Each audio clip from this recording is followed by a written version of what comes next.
बंद करवा देंगे। ये पैनल है IDMT over current relay characteristics का। इस वाले पैनल के अंदर हम इस IDMT ओवर करंट रिले की कैरेक्टरिस्टिक्स निकालते हैं। जो कैरेक्टरिस्टिक्स होती है वो होती है टाइम टेकन और current, time versus current characteristics निकलती है। इस ओवर करंट रिले के बारे में, ये इसका मूवेबल डायल है। ये डायल तब काम करता है जब जो ये सेट किया हुआ करंट है इससे ऊपर करंट जाता है। इसको बोलते हैं प्लग सेटिंग मल्टीप्लायर, इसको प्लग बोलते हैं। ये रिमूवेबल होता है, आप इसको 2.5 से लेकर 10 एम्पीयर तक सेट कर सकते हैं। इस प्लग का मतलब होता है कि किस करंट के ऊपर रिले को ट्रिप करना है, किस करंट के ऊपर से कितने टाइम में ट्रिप करना है, वो मेंशन्ड होता है इसकी नेम प्लेट के ऊपर। ये है टाइम इन सेकेंड और ये है प्लग सेटिंग मल्टीप्लायर डेटा। ये जो वोल्ट करंट मीटर है, ये current meter across the current source लगा है। इसके अंदर एक करंट सोर्स लगा है जो अप टू 15 एम्पीयर करंट वो विथस्टैंड कर सकता है। ये ओवर करंट रिले के टर्मिनल्स हैं जो कि करंट को सेंस करते हैं और अगर करंट 2.5 एम्पीयर से ऊपर जाता है तो वो ट्रिप करता है।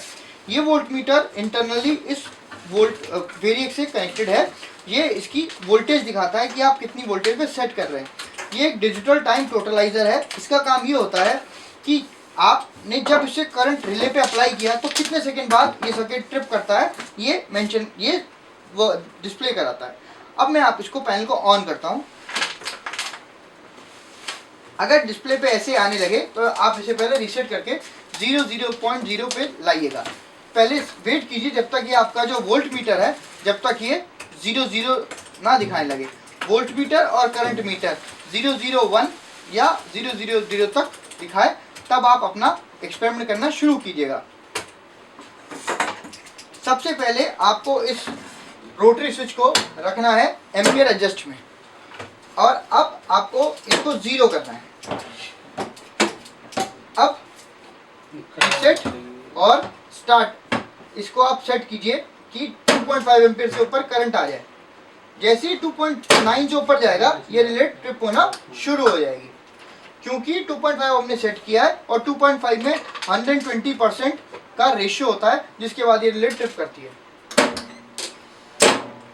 जैसा कि आपने देख लिया कि इसने 0.9 सेकेंड टाइम लिया ट्रिप करने में। करंट कितना था जिस पे ट्रिप करी वो देखने के लिए आप एम्पियर जिस पे सेट कीजिए। इसका मतलब है इसने 3.90 करंट पे ट्रिप करने के लिए 0.9 सेकेंड टाइम लिया, जिसकी वोल्टेज थी 39। अब मैं इसको वापस करता हूँ। अब मैं आपको दिखाता हूँ कि जब मैं इसका ट्रिपिंग करंट बढ़ाऊंगा तो टाइम कैसे बढ़ता है। मैंने इस करंट को थोड़ा सा बढ़ा दिया, इसको ऑन किया। ध्यान रखिएगा आपको टाइमर के स्टार्ट बटन के साथ ये रीसेट स्विच भी दबाना है। अब ये 0.4 सेकेंड पे ट्रिप हुआ है, पर करंट कितना था वो देखने के लिए आप इसे एम्पियर एडजस्ट पे कर दीजिए। इसका करंट था 5.27 एम्पियर। इसका मतलब है कि हमारा जो करंट है जैसे जैसे बढ़ रहा है हमारा टाइम ट्रिपिंग टाइम कम होता जा रहा है। इसका मतलब है हमारी over current relay inverse differential current relay काम कर रही है, क्योंकि इसका जो tripping time is inversely related to the current.